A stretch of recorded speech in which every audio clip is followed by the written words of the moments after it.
My people, wanna hear when person dey talk. Life is good. Be contented with whatsoever you have. Listen to this young man. Nobody has it all. Nobody. Not the rich, not the famous, not the beautiful, not even the ones you secretly admire.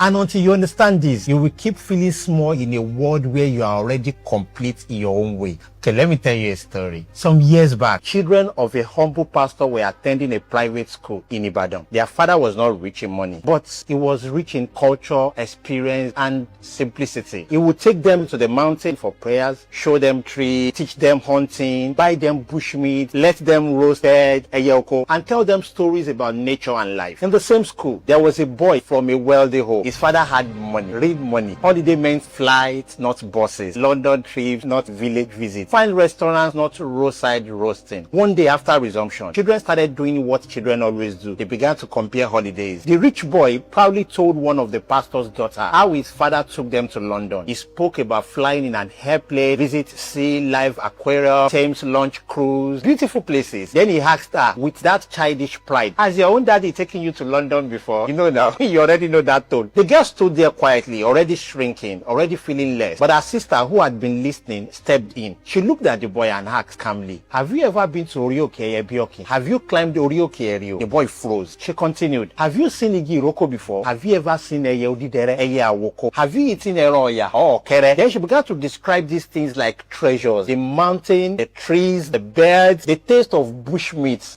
And I'm feeling like eating one. The experience of nature. Something shifted. The same boy who came to oppress suddenly became confused, then emotional. Then he started crying. Yes, crying. Because in his mind, these girls had experienced something deeper, something richer, something he had never seen before. He got home and reported to his parents how his classmates went to better places than London, demanding to go there too. The father was confused. The name he was even mentioning didn't even make sense to him. But the boy insisted. So the next day, the father followed him to class while dropping him off to hear it himself. When the girl explained again, the man just stood there disappointed and amused at the same time. He now turned to his son and tried to explain, my friend, London is far better than those places. The food you ate is better. The experience is bigger. But the boy refused because to him, he had already discovered what he didn't have. At the end, the father had to promise to take him to those mysterious places before the boy could calm down. Now, pause. Look at what just happened. The boy came to intimidate, but he left feeling inferior. The girl had less money, but she had something the boy did not have. That is life. Let me say it again so it enters well. Nobody has it all. The problem is not that you lack. The problem is that you are looking at life from one angle. On social media, you see people traveling abroad, posting fine food, wearing expensive clothes, buying cars, building houses, showing happy families. And quietly, you begin to shrink. But what you don't realize is that they are showing their strength. You are focusing on your weakness. You don't see their struggles. You don't see what they lack. You don't see what they wish they had that you already have. Let me break it down for you. There is someone with money who cannot sleep at night. There is someone with beauty who is battling with deep insecurity. There is someone married who envies your freedom. There is someone abroad who misses the peace you enjoy at home. There is someone with a car who wishes for strength your legs still have. There is someone eating expensive food who has been warned by doctors not to eat half of what you eat freely. That your simple amala and ewedu eating in peace is a luxury to someone on a hospital bed, but you will not see it because it is not posted. History and life keep proving this. While the mighty soldiers of Israel were shaking before Goliath, a small boy named David carried something they did not have: courage, precision, and belief. The palace of Pharaoh was filled with wise men, educated, powerful, respected, yet none of them could interpret a dream. He took a prisoner, Joseph, to solve what power could not. A man driving a Range Rover, rushing to save his dying wife, got struck in a traffic. The wife was saved by an Okada rider. That bike that looks less valuable became the most important thing in that moment. So tell me, who really had an advantage? You may be mugged. They may say you don't have money, no car, no house, no husband, no wife, no children, no connection, no big job. But check well. There is something you have that they don't have. You just refuse to see it. Let me even talk to you directly. If they say they are richer, you have peace of mind. If they fly abroad for treatment, you have sound health. If they have beauty, you have confidence. If they can sing, you can speak. If they have many fans, you have fewer enemies. If they eat shawarma, you eat amala. If they eat cake, you eat akara. You can even argue that kalakala is healthier. Life is not one-sided. Stand in front of the mirror and look at yourself.